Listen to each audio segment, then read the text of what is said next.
Fernando Monti Montero es médico uruguayo, acupunturista y a los 12 años se autodiagnosticó con síndrome de Tourette.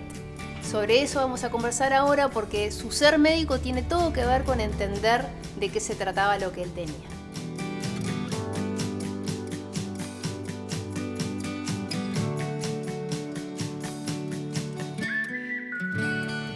¿Cómo estás, Fernando? ¿Cómo andas? ¿Todo bien? Mucho gusto. Bueno, contanos de qué se trata, porque hace poco tiempo hubo una comedia y todo el mundo entendió que existía ese síndrome de Las Tourette, estrellas. pero nadie sabe bien qué es. Bien, bueno, primero decirte que las primeras temporadas estaba muy exagerado el Tourette y después obviamente se asesoró muy bien y bueno, estaba excelente actuado realmente. Síndrome de Tourette es un síndrome, como bien dicen, es una combinación de signos y síntomas que en realidad tiene una mezcla de tics fónicos y tics también motores. Los tics fónicos pueden ser simples, que son sonidos guturales como o carraspeos, o pueden llegar a ser coprolalia o ecolalia. Coprolalia es decir malas palabrotas, y ecolalia es repetir. Capaz vos me decís, bueno, Fer, ¿cómo andás? Y yo te diría, andás. Eso es ecolalia.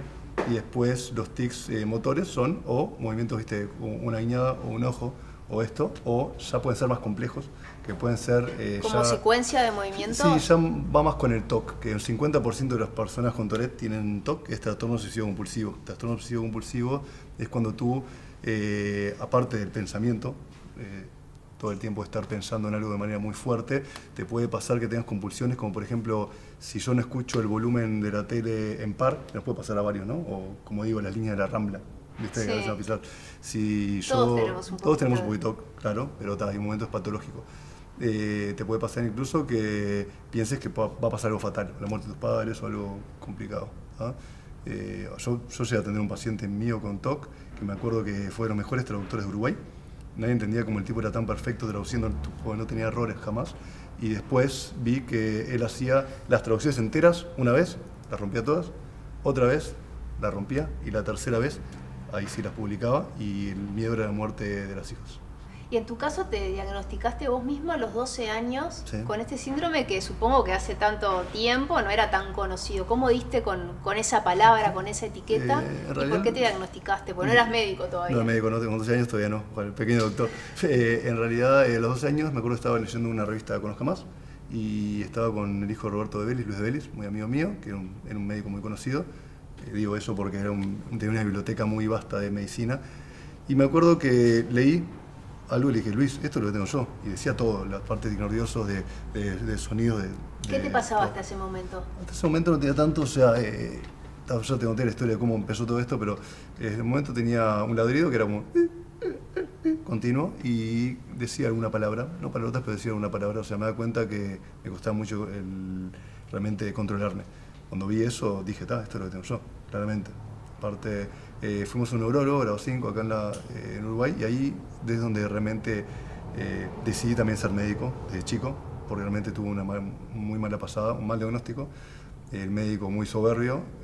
Siempre digo grado 5, en realidad normalmente es por antigüedad, no solamente por estudio. Hasta un grado 3 normalmente es por estudio, porque por competencia después te lo dan los años. A veces el médico, por los años, se aburre de la medicina, este hombre está aburrido, y me decía que no, que eran tics. Me decía, mirá, flaco, mostrame, poné las manos derechas, así, quietas, y yo tenía las manos quietas, y el Tourette puede estar una hora así, concentrado. El que tiene tics nerviosos, enseguida el tic te aparece. ¿Ah? Incluso fíjate que el Botox, que tanto se usa mucha gente para la parte estética, en realidad está diseñado para Tourette, para tics, perdón.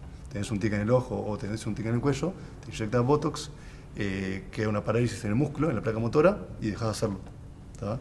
Eso es el tic, no el Tourette. Entonces, en el caso de él, vio incluso que no podía, me dijo, qué raro, igual me medicó, me medicó muy mal, realmente me acuerdo de estar en un estado para los tics te medicó. Para los tics, me medicó como tics, con un mal diagnóstico. Me creció una tetilla, me acuerdo, con bloqueo fundibular, se me caía la baba, me dormía, o sea, subía a un ascensor y estaba en el segundo o tercer piso, que yo vivía en noveno y me quedaba dormido, me apagaba. Con eso fue que después decidí a los años, me quedó pendiente, después de recibirme de médico, estudiar farmacología. O sea, después estabas 12 años, primero de liceo, sexto de escuela, sí. seguiste estudiando, seguiste transitando con tu síndrome de Tourette. Sí, terminé curándolo realmente con la acupuntura de mi padre, que diseñó la fórmula que se usa a nivel mundial para acupuntura, esa la hizo papá para mí, y es lo que uso yo con mis pacientes ¿Y qué también. es? ¿Qué tiene? Es una fórmula que en realidad lo que trabajás es la parte obsesiva, miedos, ansiedad. Bueno, es una fórmula de acupuntura. Tocando distintas partes del cuerpo. Distintos puntos, sí, da para hacer un programa entero eso, pero sí, eso es la acupuntura médica. La acupuntura de mi padre cambió mucho el tema del concepto, ¿viste?, de medicina, ¿cómo te digo?, medicina complementaria. O sea, uno le dice acupuntura y se imagina algo muy esotérico, muy bioenergético. Sí, más como, sí. Esto no, esto es algo totalmente científico, algo muy bioquímico.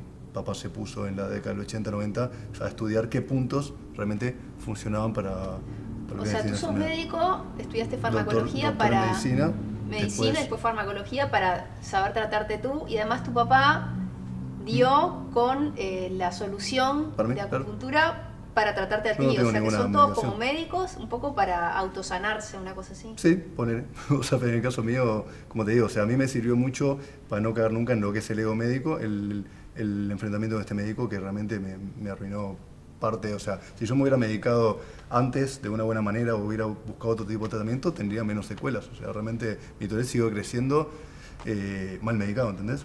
Claro. Tapando síntomas. ¿Cómo es que evoluciona, puede involucionar? ¿Cómo se trata? En realidad el tema es así, mira, depende, la escala en hombres y mujeres, cada 6, o sea, tenés 6 veces más prevalencia en el hombre que en la mujer por la testosterona. ¿Ah? Entonces, ¿qué pasa? En el hombre, el ciclo de testosterona es como si fuera esta mano. Sería a los 10 años, a los 20 crece un poco, 30 haces un pico, 40 y a los 50 baja. Entonces es esta gráfica. ¿Tá? Bueno, la actividad sexual también en el hombre siempre dice lo mismo, es como si fuera en la mano.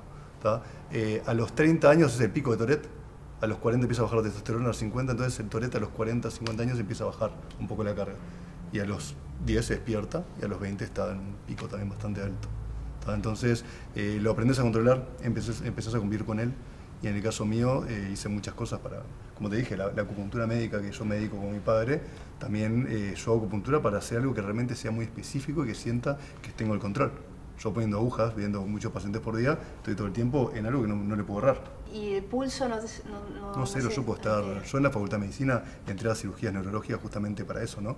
A estar horas concentrado, o sea, me hace muy bien, es una terapia. Lo que hago yo con el automovilismo, el drifting, los autos que andan de costado, yo estoy haciendo tándem, que es con un auto de costado al lado del otro, yo llevo a hacer una mala maniobra y me voy contra un auto.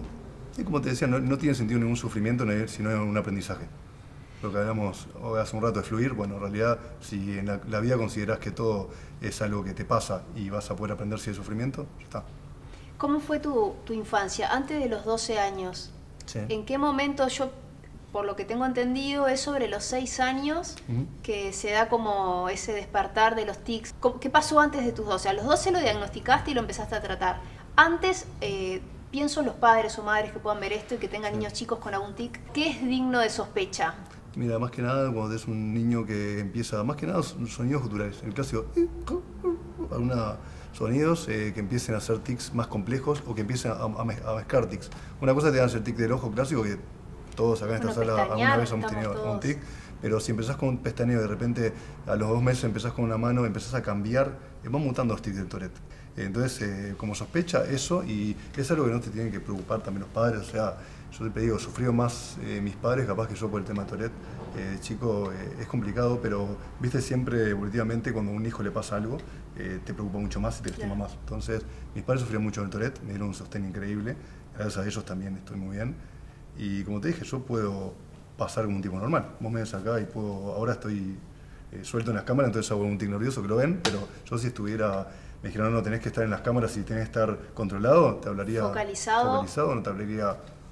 ¿Cómo fue tu infancia con compañeros? Porque pienso en que serías como, entre comillas, el freak, distinto, sí, claro. ¿no? Mirá, tuve solamente el episodio que ya he contado, que es muy conocido en las redes, del episodio de bullying, que viste que siempre cuento, que es la persona que le salvé la vida varios años después. Como médico, pues se está ahogando. Sí, que era el que me hacía bullying de chico. Esa es una historia interesante, está bueno, tiene un final que está muy bueno y da para pensar. Pero ese chico me hacía mucho bullying, puntualmente, y alguno más, que ni me acuerdo, pues solamente me acuerdo ese puntualmente. Y sí era complicado, o sea, los niños no tienen maldad, pero normalmente, imagínate, si no, no saludes a Fer que te contagia los tics, o sea, obviamente esas cosas las tenés. ¿Tus papás les daba, no sé, no sé, de repente por ahí no te llevaban, yo qué sé, a un casamiento, a un cumpleaños? No, O cómo resolvían socialmente cuando había que estar, viste, esas situaciones en las que uno tiene que estar como más controlado? Sí, pero en realidad pues, nunca me privé de No nada. te O sea, era, como te digo, la gente que realmente estaba conmigo se acostumbraba, no le tenía tanto miedo. O sea, ahora se conoce más el Tourette, pues aparte si pones síndrome de Tourette en YouTube o algo, te aparecen hasta videos que te muestran un niño que tiene tics. Hay varios documentales, has visto seguramente. Sí. Niños que tienen tics y en la escuela les muestran los maestros qué es lo que pasa, te explican. Antes no se sabía lo que era. Oliver Sacks, que es un neurólogo famoso que escribe libros muy buenos, fue el de Despertares, por ejemplo, la película de Robin Williams. Oliver Sacks cuenta muchos casos de Tourette en la década del 80-90 y antes no se hablaba, no tenía ni idea la gente lo que era. No se hablaba. Ponele, en el año 1700 seguramente pensaban que estaban poseídos por el demonio y los mataban, ¿entendés? Si empieza alguien a decir insultos... El nene es nervioso. No, pero en 1700 imagínate la Inquisición, o sea, empezás a decir insultos. Te matan, estás poseído por Satanás, ¿entendés?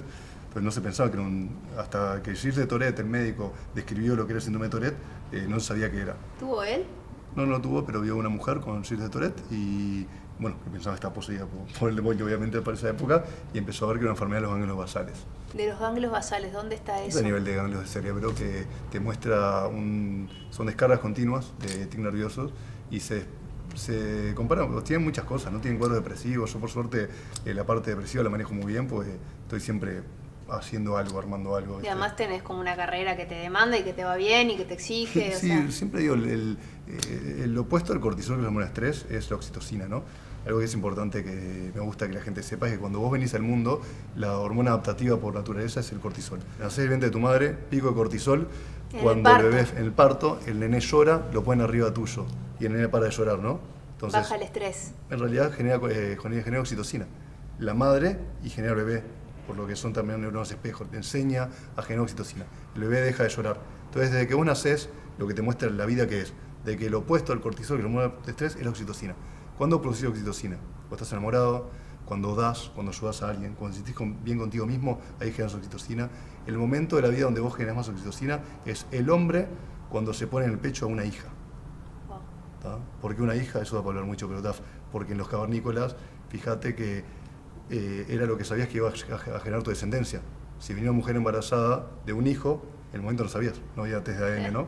La hija, la habías embarazada, era tu sangre. Entonces, esa sensación de que te pones un hijo arriba y es como todo, ese es el momento que más generás. El estrés baja a cero. Ya estar con un niño pasa eso, no sé, hormonalmente lo sabrás. Lo que hablamos recién de los padres que hacen, viste, canguros. Esa solución en realidad es espectacular. A mimar bebés. Sí, el bebé crece, el bebé está mejor, porque la oxitocina también te ayuda a crecer y a no estar estresado.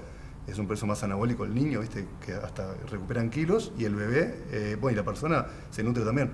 Y en el síndrome de Tourette, más oxitocina de chico, más mimos, más abrazo, más te hubiera bajado esa expresión del síndrome. No, ¿o pero no es eso. Mis padres eran muy cariñosos conmigo, pero a un niño con Tourette lo acariciás y no tiene tics. En el momento que vos agarrás a un nene con síndrome de Tourette y le das un mimo en la espalda o lo agarras de la mano, el niño no tiene tics. Se le va todo. Se le va todo. Entonces te das cuenta que es muy inmediato, está concentrado en eso. Por eso te digo, un masaje, una caricia, la gente, viste, a veces hacen reiki o algo de contacto. El contacto es muy importante. Un abrazo. Yo estuve como que desprende una química interna, una farmacia interna. Bueno, yo estuve mucho tiempo en abrazos gratis. El abrazo gratis estaba por el 18 de julio y con carteles abrazando gente. Y las historias que tengo son lo que son, o sea, gente que le impresionaba ese video, otra gente que te abrazaba, y más que nada viejitos que te abrazaban y se agarraban a llorar, lleno, muchas veces me pasó. Y lo abrazás y ahí la oxitocina libera la angustia de la persona, ¿entendés?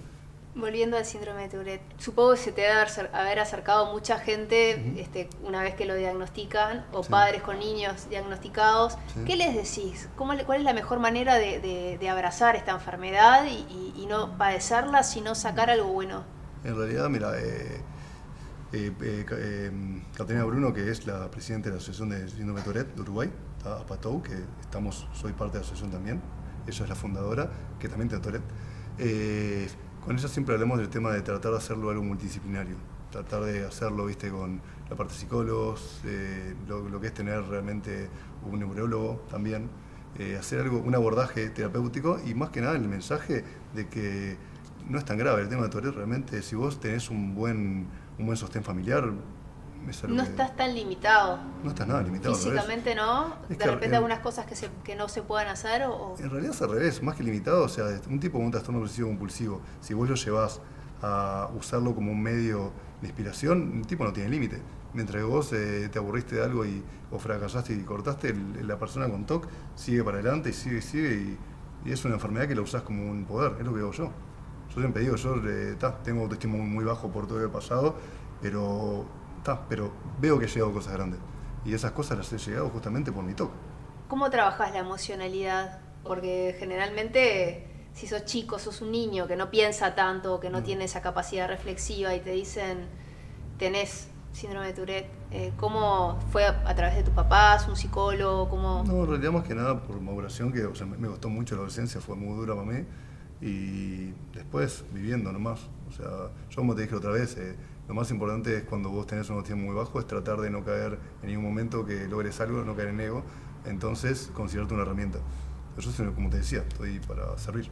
O sea, o en la parte de cultura, o en la parte solidaria, estamos en la parte de automovilismo, o lo que sea. Si vos te limitás a eso y no esperás nada para arriba, la parte emocional la tenés controlada. ¿Tenés hijos? Sí, tengo 2 hijas, Guadalupe y Trinidad. ¿Te han preguntado alguna vez por algún tic tuyo? No, una vez, la otra vez Guadalupe estaba con Flo, con mi señora, y me decía, ¿viste que papá hace bla, bla, bla? Entonces, pero son cosas que no, o sea, no lo ven como normal. Lo asumieron como parte de... Sí, no, o sea, incluso a veces me hace chiste, Guadalupe la otra vez me miraba y me hacía, como que me hacían los ojos, entonces, nada, son cosas que está bueno lo asocien como normal, y la historia mía, viste, de la parte de bullying y todo que he hecho también, le trato de explicar a ella, viste, que no tienen que haber secretos, es muy importante eso, siempre digo así. Que no haya secretos, o sea, no, lo mío empezó por un juramento, un niño me hacía bullying, creo que te dije que me dijo que mi madre tenía cáncer y se iba a morir, yo le juré que no iba a contar nada a nadie, y estuve un año entero llorando de noche, o sea, pensando que mi madre se iba a morir, ¿entendés? Que tenía cáncer, entonces al final este chico me dijo que el día de cumpleaños de mi madre me lo iba a contar, y cuando llega el cumpleaños de mi madre, imagínate, yo desde abril hasta noviembre cumple mi madre, toda la noche llorando, me llevaba a un psicólogo, yo no podía hablar eso, viste, cuando sos niño y jurás, que es algo como sagrado. Sí. Encima pensando que mi madre tenía cáncer, dije, llego a hablar y mi madre se muere, y me acuerdo que mi primer tic fue ahí, llorando, que empezó a hacer... O sea que siempre hay un gatillo, siempre hay como un disparador. Un gatillo emocional, sí, normalmente hay. La gran mayoría de veces en muchas enfermedades también, ¿no? Como hablas vos, esclerosis múltiple también, o sea, cualquier enfermedad que tenga una base autoinmune, sí, claro. O sea, y se da por empujes y remisiones por eso. Cuando vos haces un pico de cortisol y la persona está nerviosa o estresada, ahí es donde realmente te puede pasar eso, ¿no? Un esquizofrénico se vuelve loco en un momento que después despierta esquizofrénica. La esquizofrenia normalmente es por una muerte de un familiar o algo muy violento o algo... Tu abordaje de la medicina tiene que ver con eso, no es solo lo físico y el cuerpo, sino tú con la acupuntura tocas ciertos puntos. Yo trabajo realmente conectar a la persona, hacer una empatía especial, hacer rapport con la persona, que es la empatía máxima, y una vez que te conozco y sé realmente lo que tenés, que tarda tiempo, por eso te digo, no puedo estar en mutualismo, en mi clínica privada, no puedo estar en 10 minutos o 15 minutos. Tengo que realmente conocer a la persona, saber qué le pasa, y ahí, sabiendo lo que es la enfermedad... ¿Cuáles son los gatillos emocionales que le hacen disparar esa enfermedad? Los rebobinas, o sea, empezás a ver qué es miedo, si es angustia, si es obsesión, si es culpa. Todo se somatiza en el cuerpo. La salud es el silencio del cuerpo, que es un dicho que me gusta mucho, y es que el cuerpo habla... ¿La salud es el silencio del cuerpo? Claro, cuando estás en salud, tu cuerpo no te habla, no te da síntomas. Ahora tú estás con una contractura cervical y uno piensa, debe ser lo clásico, la posición de la computadora. El mouse, ¿no? Si vos tenés una contractura cervical, te habla de autoexigencia, de miedo, de pensar en adelante, te puede hablar de angustia, que la tenés en el pecho, te tira la cabeza continuamente para abajo. ¿Tá? ¿Y entonces, el síntoma, digamos, del síndrome de Tourette, qué sería? El síntoma es el tic. Cuanto más nervioso estoy, más tics tengo. Si a mí me dieran cortisol, o sea, viste, a granel, tendría mucho más tics. Capaz a ti, si tenés un tema, no sé, o gastrointestinal o de lo que es cervicales, te atacás de eso. Yo me ataco de tics. ¿En la receta para esto cuál sería? Oxitocina. En realidad sí, yo mi receta por lo menos, estar muy activo, no parar nunca, sentirme útil y generar oxitocina. El no sentirse útil es de las cosas, las dos cosas, la soledad y el no sentirse útil son las cosas que yo veo en pacientes que enferman más. Gracias, Fernando. Por favor. Fernando, esto es un obsequio de San Roque para ti. Muchas gracias. ¿Lo puedo abrir? Porque si no, nadie sabe lo que es. Dale, por favor. No, me encantó. Muchas gracias. Ya lo conozco. Muy bueno. Muy bueno. Por favor. Gracias.